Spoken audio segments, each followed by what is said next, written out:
Everybody, and welcome to the Mortgage Coach Tuesday interview. You are joining the best loan officers in America here at Mortgage Coach. Every Tuesday, 9 o'clock, I'm interviewing someone awesome, and today is no exception. Brian Johnson, what's up, my man? It's good to have you. Great to be here, Dave. Thanks for having me back. Yeah, well, thanks for always bringing value to our community. Do want to remind everybody these calls are recorded. Not only are we publishing the Tuesday interview immediately after the call, but also I've been doing these scripts, these real-world scripts and these Skype interviews. Been getting a lot of great feedback. Make sure you check those out. So Brian, I want to, again, it's going to be just, I don't know, a chat, very informal. For those of you on the community, if you want to ask Brian's questions during this call, feel free. I'm going to go ahead and share my screen. What's up, Brian? What's up, Dave? Share my video.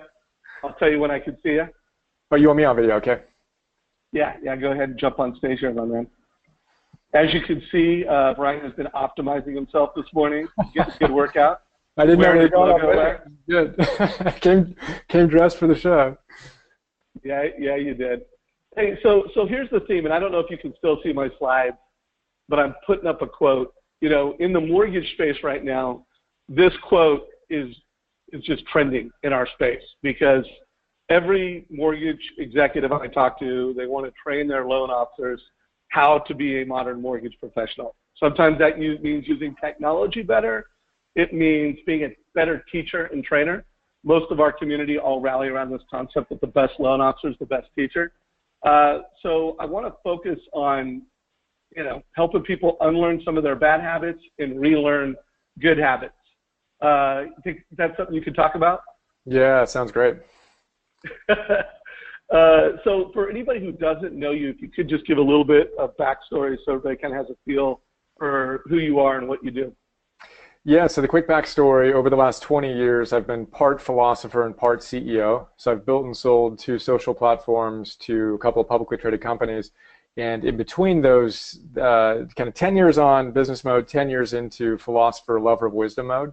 And yeah, the new business is Optimize, where we're focused on helping people optimize their lives. So building good habits, a lot of things that we've talked about in our last couple of chats, which were so fun. And just really helping people actualize their potential so they can be a heroically positive, force in the world. That's the short story. I love it. How many different books have you reviewed so far? I found you through book reviews. How many have you done? Yes, so we've published 435 of them or so far. The 6-page PDF, 20-minute MP3. Most of them have videos, and then a lot of the classes on how to learn and leadership and relationships and stuff like that. Well, we are very proud of our YouTube page, but when I check out your YouTube page, it pushes us to another level. Anybody on this call that has not found Brian on YouTube, you are just missing out on an incredible wealth of information. Of course, I went from just using your YouTube page to optimizing my learning process and joining your optimized program, and it's awesome. I mean, the way you've organized it, the content that you have. I mean, I do believe anybody who's serious about personal development, being their best, it's just a no-brainer. So, Brian, if you could, when we close out today's conversation, be prepared to tell everybody how to find more about this. Yep. So to further set the table for you, Brian, this is a slide that we talk a lot about in the call it the training process with our clients. There's what most lenders have from a technology perspective, and then there's where their sales force is at. And one of the beliefs that our industry has is that technology is getting better even faster. So we've got to get our sales force to a point where they're really executing.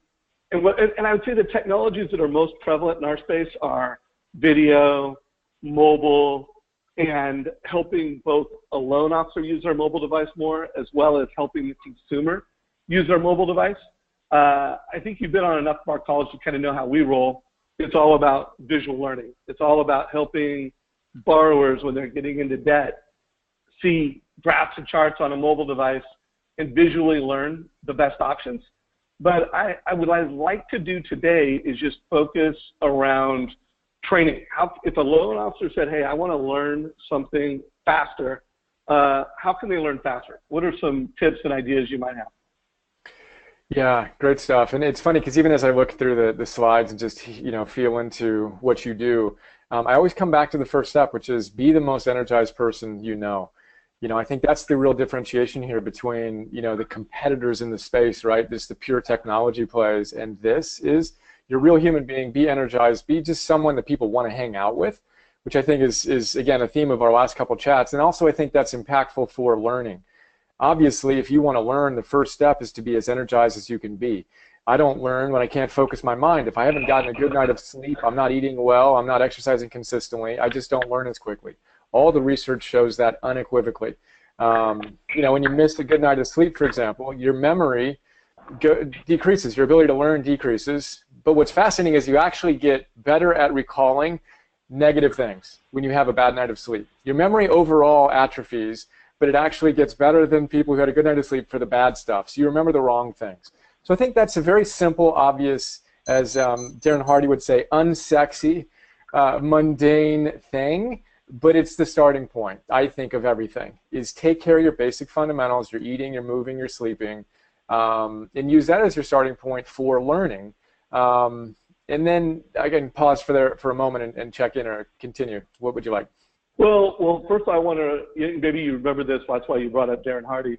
Darren is a good friend of Mortgage Coach. In fact, his Insane Productivity program, he created a custom version called Insane Productivity for Mortgage Coach. And so just heads up, Darren's a regular guest, and we have a product that we've created together for our community. So feel free to reference Darren as often as possible. What's the compound effect? Yeah, I mean, yeah. It's the heart of my teaching as well. I call it incremental optimizing. So you get just a little bit better, aggregated. Get a little, no doubt. And then one other little nuance for all you mortgage coaches out there, the compound effect so aligns with what we do as a competitive advantage in the industry, is showing families how just a little difference makes a huge difference over the course of a lifetime. So just a couple of reminders for you, Brian. Energy matters. What are some other ideas? What are some other thoughts? So I'm a huge fan of Cal Newport. And I've noticed. Yeah, of course. Yeah, Cal wrote Deep Work. He wrote another book called So Good They Can't Ignore You, both of which are so relevant for our chat. And I was actually chatting with Cal last week, and he recommended a book called Irresistible on basically the addictive nature of technology. So as we use our technology, we don't want to be the ones who become the rats that are just using it obsessively and addictively. We want to have a healthy relationship with our technology and use it in a meaningful way. And one of the most important things we can do in terms of learning and deep work is to go deep. So when you want to learn something, go into airplane mode. That's the time that you actually heighten your intensity of focus. And he has an equation. He says that quality of work produced or amount of content learned equals time times intensity of focus. Now, if you do the math on that, that means that you're going to need to spend a lot of time if your intensity of focus is pretty low. But if you jack up your intensity of focus, you can actually learn a ton in a short period of time, which is the precise thing that you asked me to kind of reflect on. So I think you start energized, right? For me, if I want to learn something, I start first thing in the morning is when I do my hardest work. It's when I'm best, right? After my meditation, boom, I go into my deepest work. Then I went and hit the trail this morning, and now I'm back here. After spending some time with the family, that's when I do the next wave of most important stuff. And again, research is unequivocal. You want to learn something hard, do it right after you worked out. It's fascinating. Kids who are struggling with literacy, they can do all these different studies and actually have a group that exercises and a group that doesn't, et cetera. But anyway, create the block of time where you can go deep and you can focus intensely, and you're going to learn things a lot more deeply and a lot more efficiently. So that'd be kind of the second big tip. Once you get the energy right, block out that time and go deep. So let's talk about that. So in Darren's Insane Productivity, we call those jam sessions. And he proposes 90-minute jam sessions, but yet it's not a rigid amount. What are some of your thoughts on, one, the time, any ideas to help us drive that? Because by the way, every Friday we have a mastermind on this, and consistently that is the number one topic. Either I'm not doing enough, how do I do more, how can I be more quality items? So, let's talk about that for as long as you want to talk about it. Yeah, so, I love jam sessions. I love Gary Keller's time block, right? He calls it the number one power tool of self-management and time management. So we have to do that. We have to create this space where we turn everything off and we go deep into something that matters to us. And that can be learning, or it can be strategizing, right? And actually thinking about what you want to see in your business. I do that all the time. That's often what I do first thing in the morning. That's what I did this morning. So I think that that's absolutely essential. And I lost my train of thought. So bring me back to where we were going. No problem. So, instead of asking too many questions, so first of all, Darren says 90 minutes. What do you say in terms of time frame? So NASA says 90 minutes as well. So I like, check the box, 90 minutes max. And then we want to oscillate is the word that I use. So ultradian rhythms is something that a lot of scientists talk about. There's circadian, which is 24-hour rhythms, and there are smaller rhythms called ultradian rhythms that run on about 75, 90-minute cycles. So you want to be intensely on, then you want to be intensely off. I'm a fan of that, 60, 75, 90 minutes, create the space, and then do a healthy recovery. Don't go online and surf the web or go check out your social media. Go for a walk, do a workout, go hang out with the family, meditate, do something actually restorative. Because again, the research shows that stuff that we think is restorative is actually just making us buzz and going higher, and that's not a sustainable way to be super on and then super off. We want to get good at making waves, is how some of the researchers describe it. So I love that. And I'm telling you, one of the things I teach in my work is make a commitment that before you go online and you do any reactive work, first you're creative. Same exact letters, reactive, creative, but do that before you do anything else. And if that's all you did, if you did one block, even just 45 minutes or 60 minutes, or if you went all the way up to 90 minutes before you went online and did your reactive stuff, you'd blow up the efficiency and the productivity and the net results, learning and otherwise. Love it. So let's just draw out like a perfect learning session for a mortgage coach. And this is something where they have to learn how to do something different. They are using technology. They're using MortgageCoach to create this total cost analysis. I'm thinking that up to 90 minutes, there's like 15 to 30 minutes of watching and learning. If it's a 1-hour call, it could be longer. But then also within that jam session or that time blocking period, I want to do something. I need to do something experiential. So I need to listen, learn, and then do. Is there anything else you would add to that list to have like the most optimal 1-hour to 90-minute session that if I was learning technology, whether it was CRM, whether it was MortgageCoach, whether it was anything, this optimal 90-minute session? Anything come to mind? Absolutely. Absolutely. The number one way to learn is to teach. So Barbara Oakley, who taught arguably, I think, the most popular class in history on the science of how to learn, wrote a great book called A Mind for Numbers, which we cover in our program, and I talk about in Learning 101 in our program. But she says, explain it like I'm 5, that Reddit thing, right? Where if you can't explain something to someone, you've understood it. And a lot of times, one of the obstacles to learning properly is something called a fluency illusion. So if I watch a video, I think I'm fluent in it. I think I understand it because I've watched it and I kind of get the basic points. But what we want to do is create disfluency. We want to make it hard. And one of the best ways to make it hard, to make it stick, which is another book on the science of learning, is to teach it. And the reality is that the process of teaching it forces you to recall what you thought you knew, and then you figure out what you actually know and what you don't know. So in that 90-minute period of time, at the very least, pretend like you're teaching it. Pretend like you're doing a presentation to a prospective client or an existing client or whatever, but turn off all of your notes or whatever and actually teach it. Another way to do it is to restate what you just learned in your own words. So you turn off the computer, you kind of go dark, and you have a blank piece of paper and you write down the 3 or 4 or 5 things you just learned.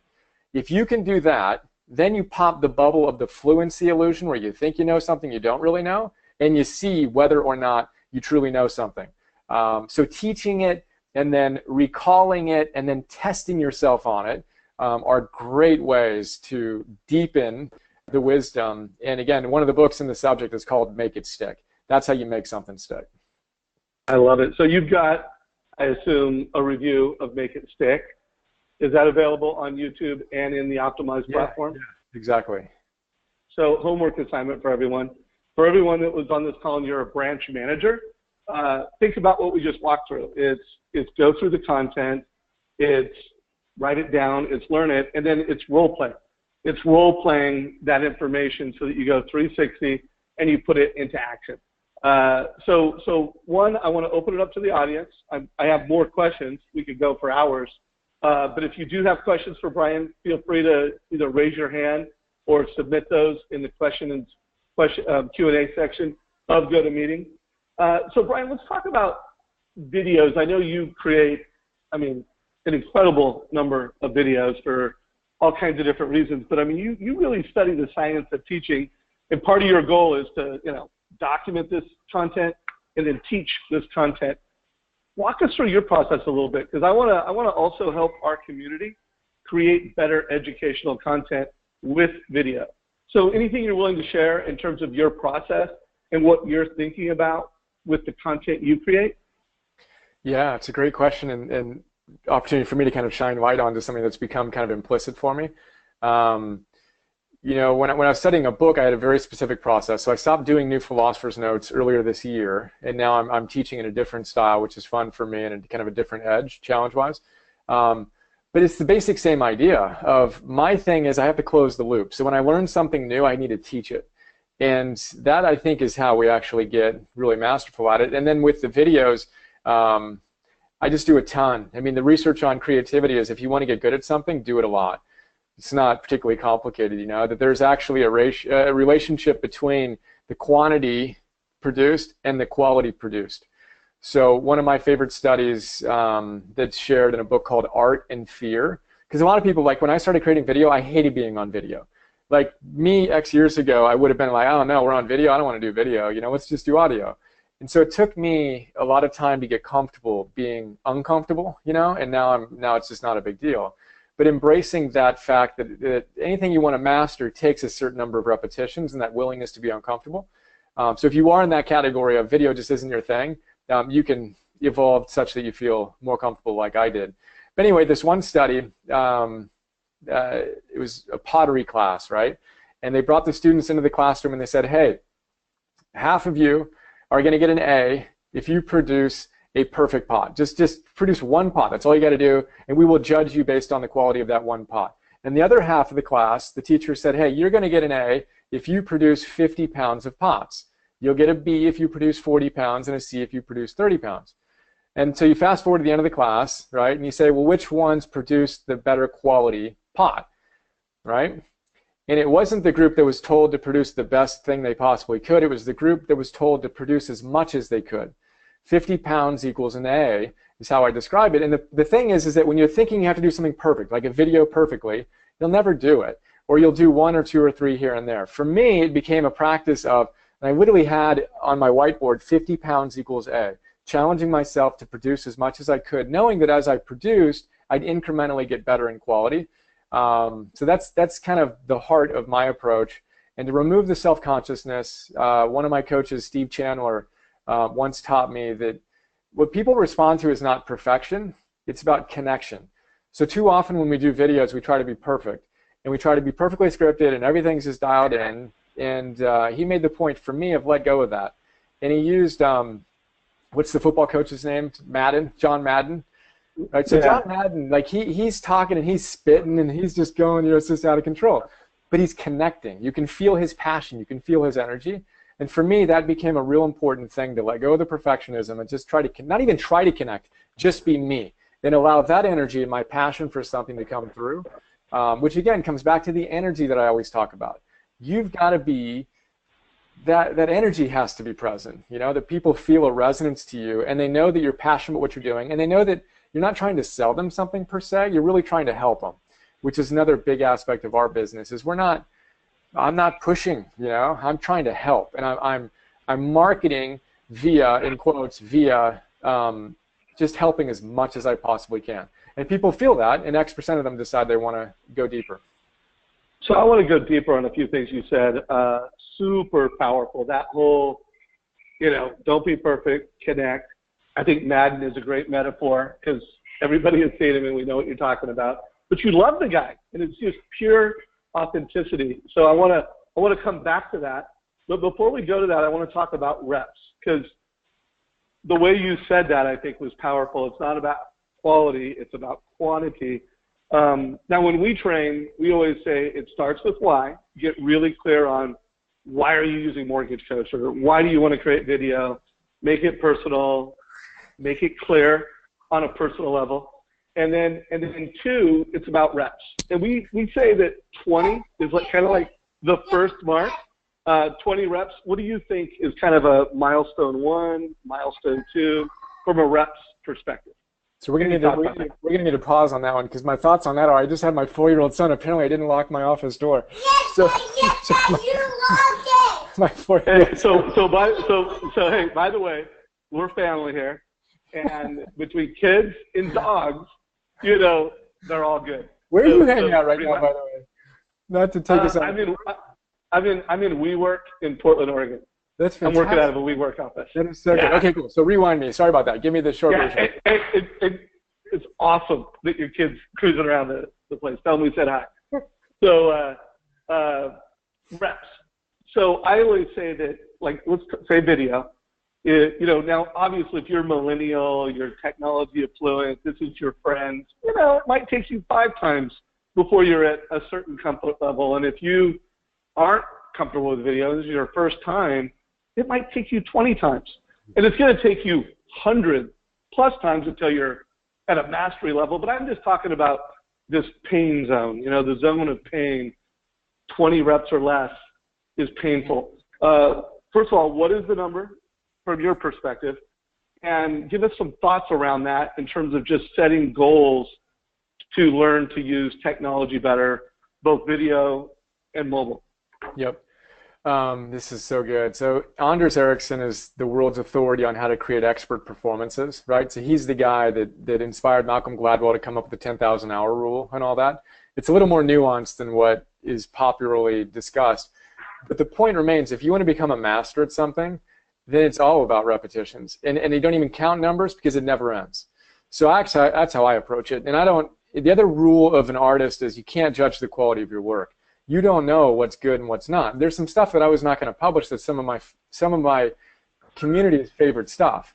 So that's the thing that I've tried to do, is to reduce my own self-consciousness and my own sense of whether I can judge the quality of my work or not. Now, of course, we want to be over a threshold of that's clearly good enough, right? But then we got to let the focus on the aggregation of these reps rather than the judgment of the quality. And then, as Anders Ericsson says, get really, really comfortable being uncomfortable. The reality is that you always want to be uncomfortable. So you don't ever want to get to a point where you're no longer feeling the pain. You want to be able to dance with that energy a little bit better each time. But the reality is growth occurs right at that edge of your comfort zone and beyond it. And by definition, when you exit your comfort zone, what do you feel? You feel discomfort. So the trick isn't to get to a point where you no longer feel that. The trick is to get really, really good at feeling more and more uncomfortable, knowing that over elapsed time, Darren Hardy style, you compound that, you will have a huge impact if you're willing to give it that extended period of time. So then what I would do is just decide on how many videos, for example, you're going to create this year. Over the next 7 months, right, you've got 200+ days, you have X number of weeks, how many videos are you going to create? Is it 1 per month? Is it 1 per week? I don't know what the right number is. For me, it's 1 per day. That's what I do. But that's right for me. It's not necessarily right for different people. But I would decide on that. And then systems-wise, I would get really clear on, I am going to produce 25 more videos, or whatever it is, 10 more videos over the course of 2017, end of discussion. And I'm going to try to get a little bit better each time, and there we go. But what I'm not going to allow is me to skip that. And I'm not going to allow my fear or my doubt to creep in. I'm just going to trust that I'm going to become better and better over an extended period of time, not measured in weeks or even months, but over years. So I love so much of what you said. Test, poke holes, add on to this. So our process is daily. So you want to learn to be a mortgage coach, create the best experience for a borrower you could possibly do, get clear on your why, and to do it at least once a day. Now, we try to push them 2 times a day, which, by the way, we're talking about something that takes 5 minutes. Maybe not the first 10 or 20 times you do it. It might take more than that. But once you get, we call that pain zone, under 20 times, adding the video, doing the information, it's painful. It's not easy. You're having to go back and reference. But, once you get past 20, it's 5 minutes. Do that 2 times a day, and then you won't stop. Once you get past 20, between 1, you're comfortable doing it, and 2, the feedback you're getting in the marketplace, you're not going to stop. So you align with that? Any edits?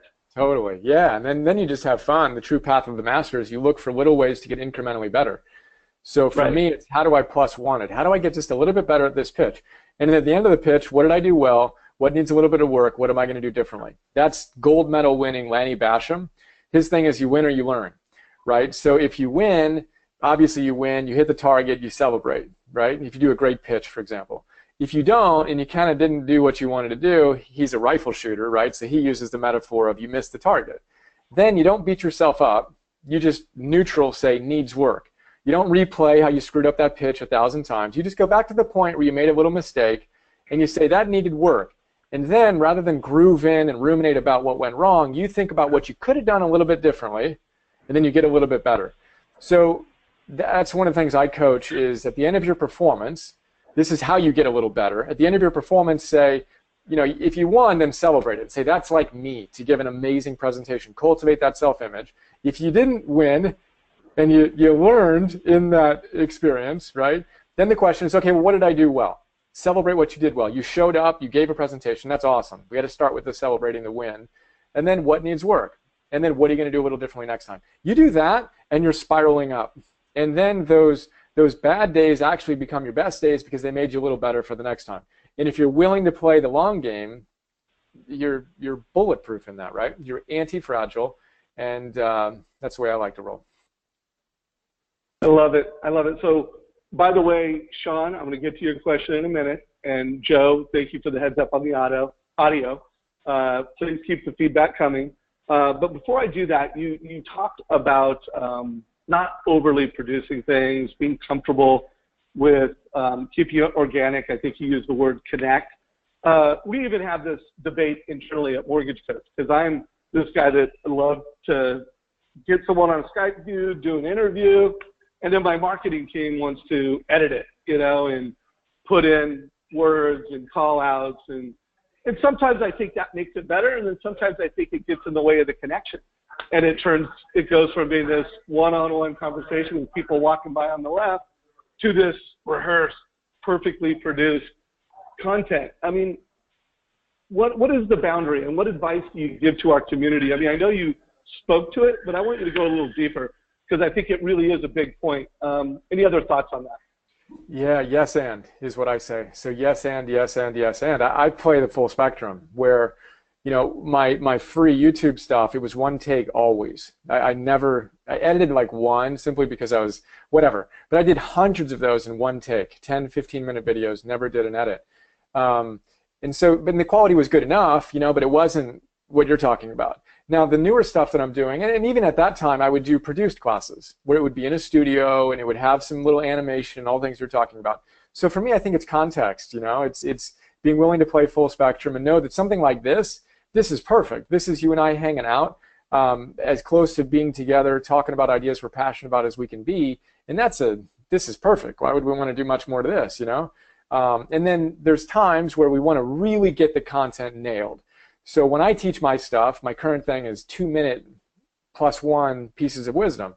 Well, now that's scripted. Like I script that, and I'm not doing my normal, hey, going over here and then over there, which is good in some contexts. So I like to play full spectrum and then just look at it and say, well, what does this context really demand? And then with you guys, what's so cool is that then there's the in-person.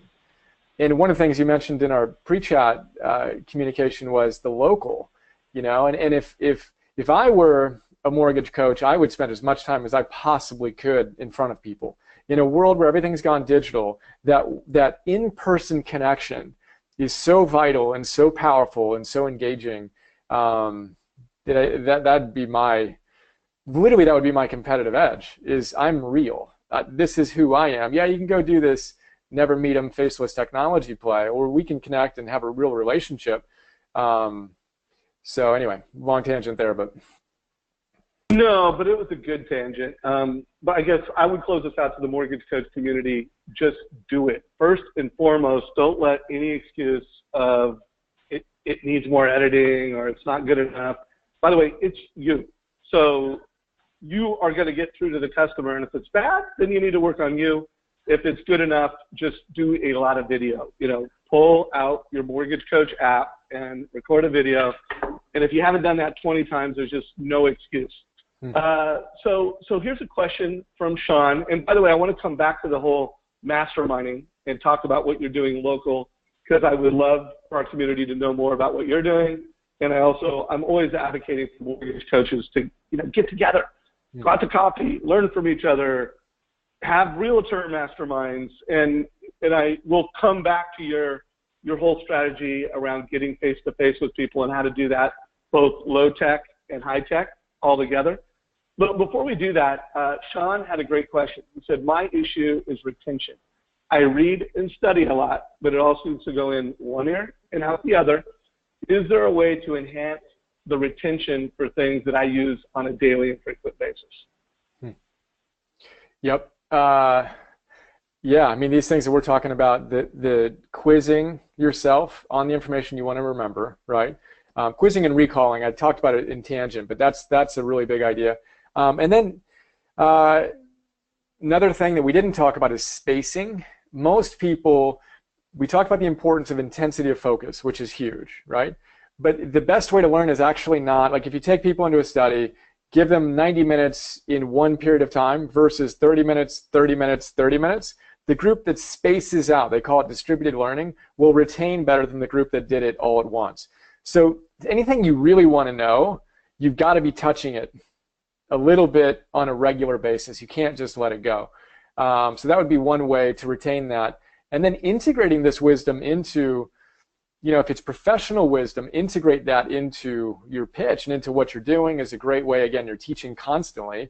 And then living the stuff. If we're talking self-development and whatnot, share the idea with a friend, explain it like they're 5, you need to boil it down to the simplest essence, and then embody it, live it. That's ultimately going to be the most powerful way to retain anything. What are your thoughts in terms of visual learning versus reading versus audio? Any perspectives? I mean, I have my own personal opinion on how I learn best, but any thoughts on that? Visual, audio, reading, what's best, or is there a combination thereof? Yeah, I'm super biased. I think I think everyone has different learning styles. I love to read. So my thing, even when I was in college, I rarely went to class. I read the notes and I read the book. It's just never my thing, the visual thing. But for other people, that's just their exclusive thing. And some people like podcasts, etc. For me, I like to get away from technology as much as I can, as often as possible. I think that's a creative differentiation in today's world, where everyone is obsessed with technology. I try to go off. And even reading hyperlinked text, for example, has a lower retention rate than reading non-hyperlinked text. So little things like that, they're subtle, but they matter. But I think that's a real personal style. Whatever's going to fire you up and get you doing it consistently. But then in order to make sure that the wisdom doesn't come in and then go straight back out, you've got to do some of the things we're talking about. You've got to write it down. You've got to explain it to somebody, teaching it, etc. You've got to find ways to make it stick such that you're not just constantly churning through ideas. Does that make sense? It makes sense. And I'm just going to share a personal story. I interviewed Jocko Willink last year, and I interviewed Leif this year. And I really wanted to, own that content of extreme ownership. And so, reading the book, I would say I was only at 20%. Like, I have it. It's memory. I did the audio book, and that was like, boom, because they were so entertaining. It was such a great delivery of content. But it wasn't until I read, listened, and then I wrote it out. There were things that, like, to your point, you said, what are the key things that you took away? But when I did all 3 of those, I own that content. Whether or not I implement and execute daily, that's on me. But it's not as though I don't know it. It's not as though I don't remember it. It's not as though I don't have retention of that content.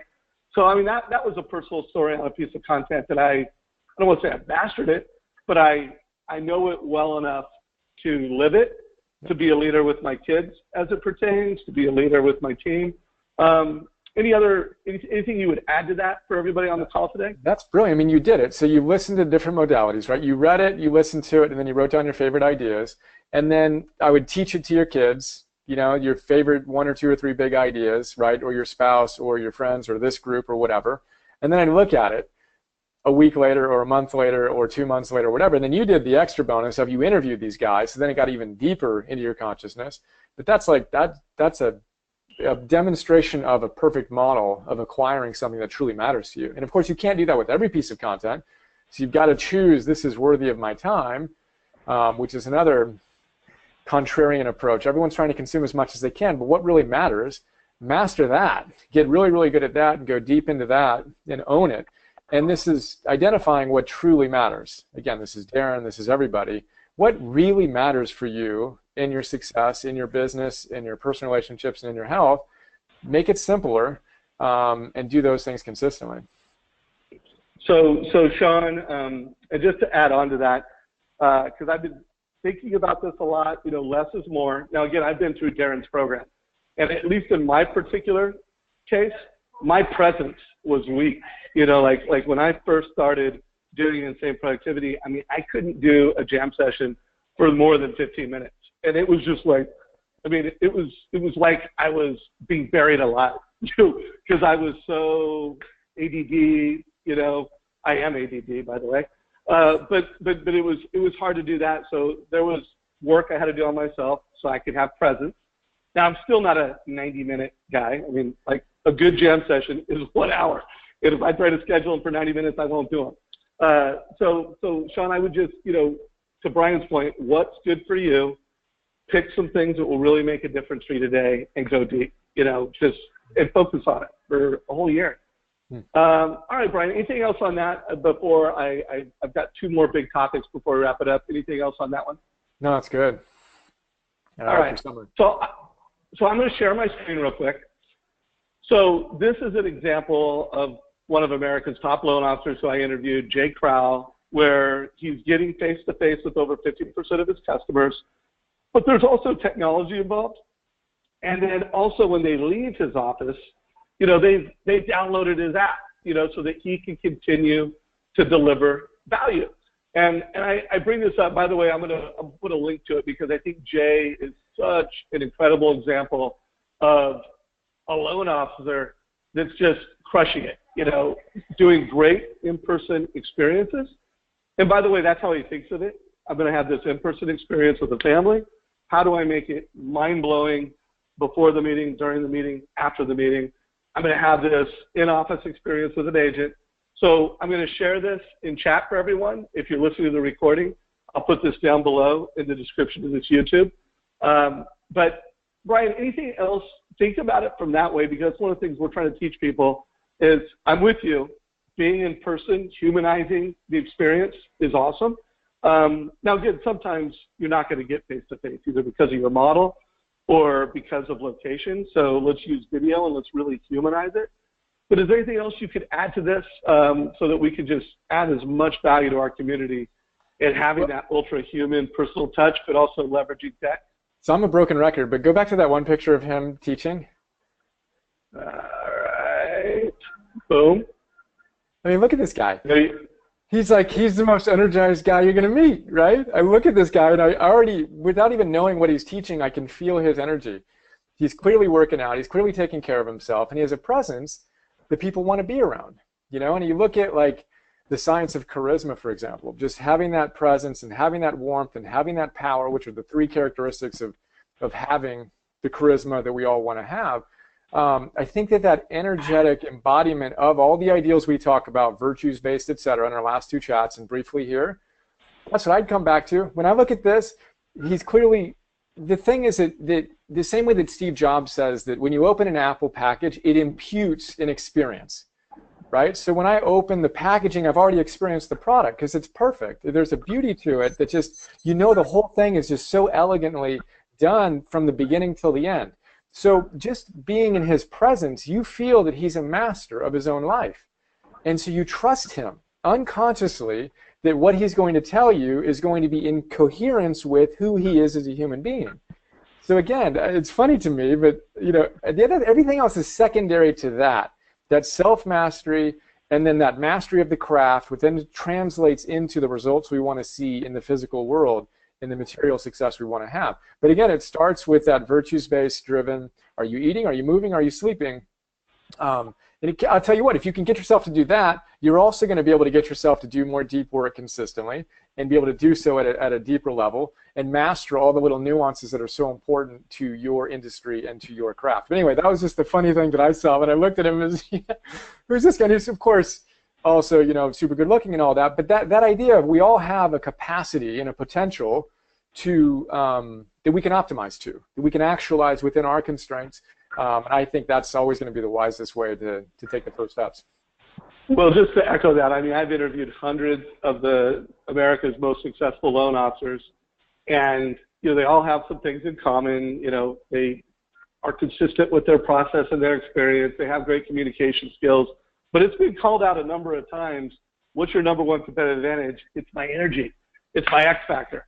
So again, just a great reminder of that. So let's talk about masterminding. There's just no substitute for finding people who you respect and modeling them. And there's no substitute for getting together with like-minded folks.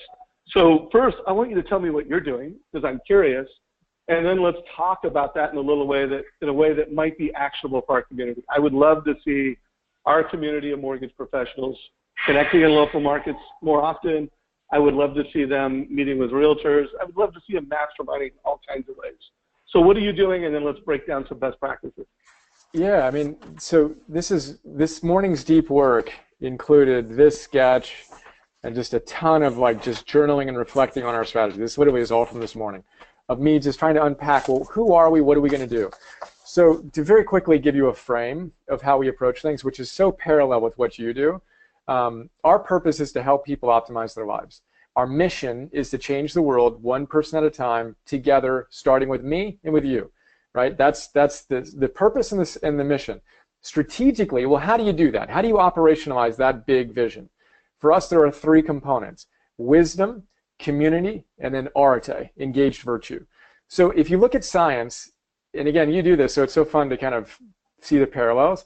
But if we want to help someone optimize, we have to help them with wisdom, which I describe as inside out. I'm going to give you a big idea that you can take into your life and translate today. But then the fastest way to boost your well-being is actually to join a gritty community, which is to your point of, in the whole, the average of the 5 people you spend the most time with, you join a gritty community or an optimizing community or a high-performing group of mortgage coaches, your performance will go up like that.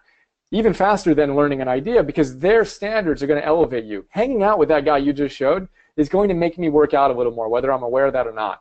I'm just going to up my game a little bit, and I'm going to learn a little bit more about what he does professionally, etc. So wisdom, community, and the only reason those are relevant is that we actually do the things that we know are important to us, which the Greeks called arte, which we talked about, which means basically expressing the best version of yourself moment to moment to moment. So our entire business is architected around helping our community do that. So we do a ton of wisdom, and our community is online and offline. So my background entrepreneurially is building social platforms like Facebook. So we're building a social platform like Facebook exclusively for people who want to optimize their lives and connect around these ideas. But that's not enough. I think you got to go offline. And so this is where we're calling it Optimize Local, where we're going to help people come together with other people who are passionate about these ideas, average each other up, and do some great things for themselves and their communities. And we just put out the word we're going to do this. We haven't even launched it yet. And in the first month, we've had individuals who want to create that from 60 countries and 600 cities, nearly 600 cities around the world. So that there's a hunger for that, to connect both online and offline. I keep on coming back to the contrarian. Doing the opposite of what everyone else is doing, I think, is always a pretty good business strategy, provided some other variables are met, But anyway, that's a somewhat meandering look at how we're approaching things. All right, so I love it. So first, my call to action for everybody on this call is mastermind in person with another mortgage coach in your community this week or next week. Go have coffee with them. Go have lunch with them. I'm working in the WeWork space in Portland, Oregon, and there's a WeWork in every big city in the country, and in the big cities, there's lots of these WeWork spaces. So there's no excuse for you not to have creative space to get together, learn from each other. And as Brian said, just being around that person will take you to another level. Brian, I don't want to go off on a tangent because I do want to come back to this mastermind, but you talked about how being around people with higher standards will get you to another level. And in our community all the time, you know, having professional coaches is big in our space. A lot of the nation's most successful loan officers, they have a professional coach. And I just know in my interviews, you know, if you ask me what are the most successful, I'd say energy, consistent execution of awesome processes, and they have great rhythms around their communication, you know, and they have a system of accountability. You know, I mean, some people are born with this natural gift of personal accountability that most people aren't. Most people kind of need a professional accountability partner, a delegated accountability partner. I don't want to go on a rant around, hey, hire a coach, because they've heard that in our community. Any hacks, any ideas for someone who's either one, not going to hire a personal coach for whatever reason, or two, they have a professional coach, but they still want more accountability in their life? Anything come to mind? Yeah, several things. One, echoing your thoughts. I won't go off on that. I have a coach, and I've gone through phases with or without. But, you know, I always come back to we have to be our own highest level of accountability. So I'm going to go through the list. So you have a coach, you have your community. Those are huge accountability factors. But you got to hold yourself to higher standards. I mean, who are you and what are you capable of being? And is now a good time to commit to that? And we can talk about all the ways to actually hold yourself best accountable and what the science says and stuff. But I just think that, to go back to Leif and Jocko, extreme ownership of your own life. Quit making excuses. There's nothing outside of you that's controlling anything. Make that 100% all-in commitment to the ideals you aspire to live, knowing it's going to be this process. It won't be straight up. You're going to fall short, etc. But start holding yourself to those higher standards. It's kind of how I see it. Then you envelop that within a community, and then you have a coach who's not only accountable, but is also just either reflecting back to you ideas you haven't thought of, or affirming ideas you already know, or just kind of shining a light on what you're capable of that you might have forgotten for a moment or two. I found all those things to be really beneficial in that dynamic. Love it, love it. So Sean came back in, asked a question about local mastermind groups for Mortgage Coach. So two things, Sean. One, I did create a Mortgage Coach group called Mortgage Coach Mastermind. So while you have to be approved to get into it, you can request to become part of that. But I recommend just going to our Facebook page and say, hey, I'm in such and such city. I would like to connect with some like-minded mortgage coaches. And between our community responding to you and me or someone on our team, we'll make sure you get connected to a successful mortgage coach in your community. So Sean, there you have it. There's a couple ideas and strategies. And then also, we would love to see photos. So if you do get together and mastermind with another mortgage coach, send us a photo. We want to see that picture. Again, I was a photography minor in college, so you know I love photos. Send them over. We'd like to see that stuff that happened. So Brian, I want to make sure everyone knows how to get connected to you in a more meaningful way. We've already told them about your YouTube page. I'm going to share my screen right now. So not only can you see Brian and I here, you can see, you know, I already told you about his YouTube page. It's a place where it's as simple as going and subscribing. But if they want to get to become part of your optimized network, how do they do that? And then also I want to make sure they know how to mastermind. You said something about how you're connecting people locally. Talk about that. I've got your website up. Yeah, awesome. Well, thanks again. We've had a ton of your community join and gotten great feedback. So I really appreciate your support in just getting the word out there. It's been awesome. Again, so thank you. Optimize.me is the easiest way to learn about us. Optimize.me. You know, our business is really simple. We try to astonish our customers and our members. $10 a month, get access to a ton of wisdom, all the philosopher's notes on these great classic books, a bunch of 25 optimal living classes on learning. We have a class, Learning 101, Confidence 101, Peak Performance 101, etc. And then my new thing is something we call Plus One. And the idea is very much like Darren's approach, incrementally optimize. What would your life look like if you got just a little bit better today? and a little bit better tomorrow, and a little bit better the day after that, and you repeated that forever. And the answer is, it'd be magic. It'd be you at your highest potential. So we have something called Plus One, which is in this case, highly produced, 2-minute or so video from me on an idea that you can take into your life today. My wife does a meditation with them. We have a great worksheet, and people have been loving that. So every single day we do that. And then we have the social platform, blah, blah, blah. But anyway, that's all at optimize.me. And yeah, we'd be honored to welcome any and everyone. And then as part of that, you'll see our local program, which is if you want to go directly to it, it's optimize.me/local if you wanted to meet other people passionate about this stuff. But that's the basic idea. Love it. So Mortgage Coach community, I mean, to me, this is the biggest no-brainer. For the cost of a half of a book, $10 a month, you can become part of this network, and the content is extraordinary. I mean, definitely the best $10 I spend monthly to stay smart, have access to all of your content. Also, by the way, kudos to your team on your mobile app. I mean, we're big fans of putting things on mobile devices and doing that in ways that are simple and useful. So great job on that, Brian. If I had any critical feedback, which is really hard to do, I love where you started, organic content that completely connected. And then, of course, where you're at right now is lean. And I get it, with a 3-minute piece of content, it needs to be tight. But I just love your organic content. So the more organic, the better. But I would tell you, guys, I don't know of a better leader that's bringing content in digestible, simple ways that are effective than Brian. That's the other thing, by the way. You've inspired us a lot to get our content leaner. I do this Tuesday interview every Tuesday, and it's an hour. But then, what can we do in 10 minutes? What can we do in less than 15 minutes? And now you just put another challenge. What can we do in 3 minutes? I think is all part of the equation. So, Brian, as we wrap it up, any parting words of wisdom to the community here? Just thank you to you. Again, always an honor to be here. Appreciate all the work that you're doing, and just feel blessed to be a part of it. So thank you. Yeah, no problem, my friend. So couple last questions that folks have come in.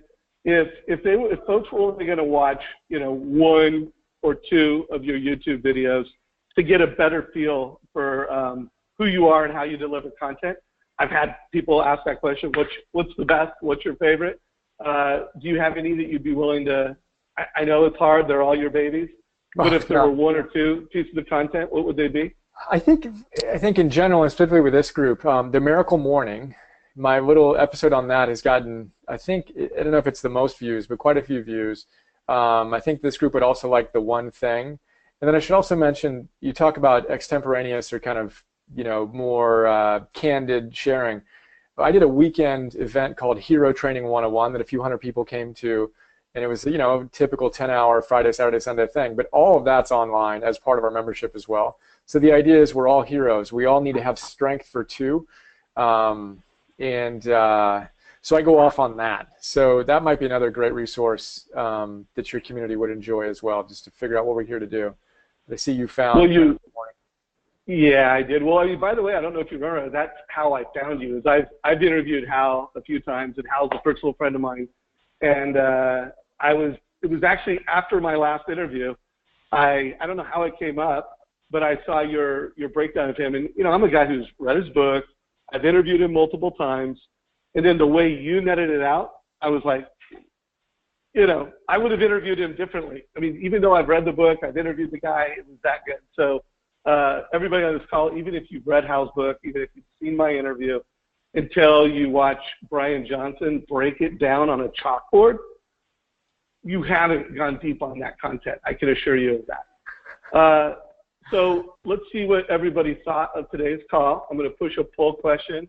Let us know what you thought of today's call. If you are a guest and you want to learn more about Mortgage Coach, click the last option.